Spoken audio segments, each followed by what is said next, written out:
পুজো আসলেই মনে হয় ঢাকের বাড়িতে আনন্দময়।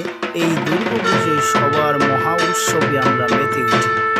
তো প্রিয় বন্ধুগণ, এই ভিডিওটি দেখতেছেন আপনারা পশ্চিম ঢাকের বাড়ি আর আরতির ধূপধ্বনিতে মনে হয় দুর্গাপুজো খুব সুন্দরভাবে হচ্ছে। তো প্রিয় বন্ধুগণ, আপনাদেরকে আমি জানাই এই আমাদের পশ্চিম মল্লিকপুরে এই বড় দুর্গাপুজো সবাই